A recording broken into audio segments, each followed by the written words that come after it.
Hi friends, আজকে আমি গিয়েছিলাম দক্ষিণেশ্বরে। দুপুরবেলা মা হট করে বললো চল মায়ের কাছে একটু যাই, পুজো দিয়ে আসি।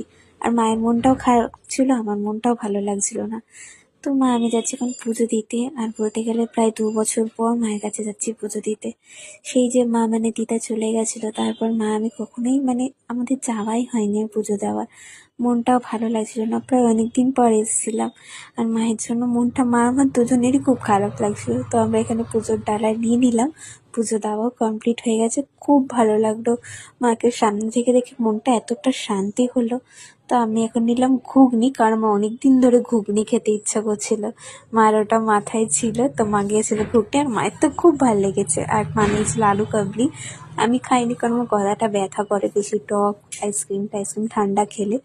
তারপরে মা আমি গেলাম একটা দোকানে, সেখানে গিয়ে চা আর একটু কচুরি মায়ের থেকে একটু খেয়েছি। আমি একটু চাই খেলাম গরম গরম, আমার শরীরটা ভালো লাগছিল না ঠিক।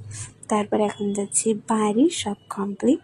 অসংখ্য ধন্যবাদ আমার ভিডিওটা দেখার জন্য। সুস্থ থাকুন, ভালো থাকুন, টাটা। এখানেই ভিডিওটা শেষ করলাম।